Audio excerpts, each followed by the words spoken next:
What's up, YouTube? So last time you saw this particular box, you didn't get to see what was inside it. Well, today you get to see what's inside it. So without further ado, let's go ahead and move the box out of the way, because I've already taken what the contents were out of the box and moved the contents in front of the camera. There we go. So this is my new toy. It's a 1911 made by Para USA, and it is the GI Expert model in stainless steel.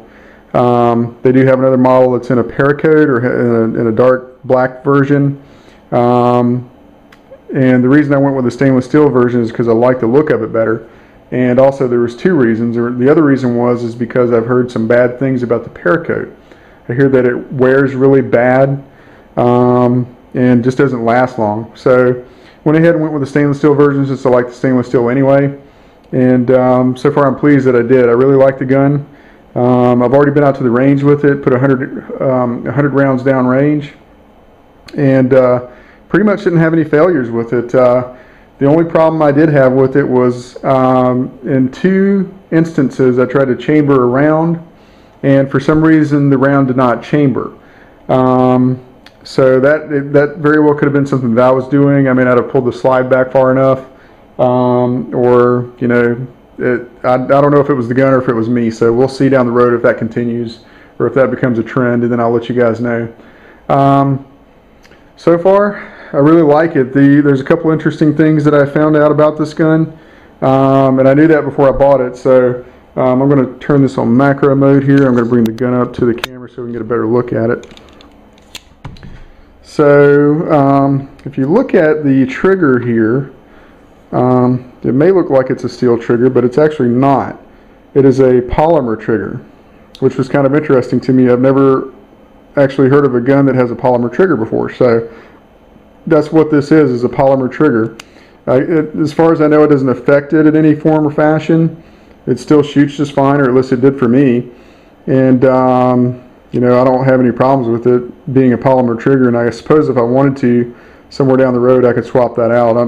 I'm guessing that this gun is, a lot of these things on this gun are probably upgradable. Like the beaver tail, just has the standard GI beaver tail, doesn't have the extended version. So I'm sure if I wanted to, I could put an extended version on here.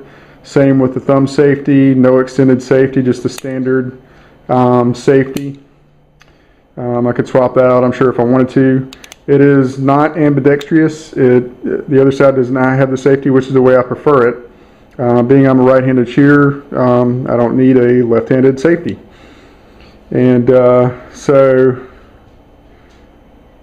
far that's the only couple things that I've noticed that I might want to swap out. It does have the 3-dot sights, which is good. That's what I'm used to with my Beretta. It has the 3-dot sights as well. If you look right in here, you can see how tight the gun is to the frame, which I really like that. There's virtually no play in this whatsoever. Matter of fact, I can't even get it to rock back and forth at all there. It just is very tight from what I can tell. Now that may change with time, but right now it's a pretty tight gun. So now this gun has been safety checked, just so you guys know. You can see in there that there's none of those big old 45s are in that chamber. Comes with two of these magazines done by Para USA. You know, I don't know, this may have been one of the causes for the failure to feed when I was trying to chamber the round for the first couple times there. But, you know, we'll see. So anyway, this is my new toy. I wanted to show it off to you guys and see what you guys thought. I've seen a couple of these guns. There's a lot of the ones that are the black versions with the Paracoat that are out there on YouTube, but I haven't seen too many that were on YouTube that were the stainless steel versions of this gun. So hopefully this will give some of you guys a better look at the stainless steel versions, and let you know if you want to pick one up, which so far I would recommend, but you know, we still got a long way to go with this gun before I know if it's going to be really good or not. It's the Para USA version. Of course, there's Para Ordnance, I guess, and also Para USA. This was Para USA. The sights are adjustable for windage. Both the front and the back can be shifted to the left or the right for the windage. In the documentation, Para actually says you should just shift the back if you're going to make any adjustments, which out of the range I really didn't see any reason to adjust it. It was pretty accurate out of the box. So, you know, we'll see if that needs to be adjusted down the road or if I need to make any changes. It only has the serrations in the back, the straight up and down, just like the standard GI stuff.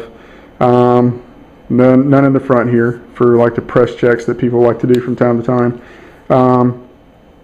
So yeah, I mean, it's, you know, mostly it's just a standard gun or a standard 1911, but I really like it. I'm very pleased with it so far, and you know, we'll continue to shoot this thing. I was very pleased at how nice it shoots. I love how it shoots out at the range.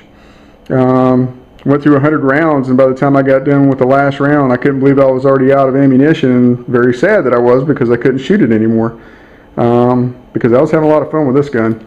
I wish I'd have picked one of these up a long time ago, and you know, eventually I may get a much nicer gun, but right now this is a good starter gun for me, and we'll see how things go. If you guys have any ideas on what I should do to it, you know, anything that I should make adjustments to on the gun. I know a lot of people change out the grips. That's one of the first things that people do, and that might be the first thing that I do as well. We'll see. These are just standard old plastic grips with the serration marks on it, so you get a perch or a nice grip on it. Doesn't have any serrations right here on the handle. The mainspring housing is just a flat mainspring housing.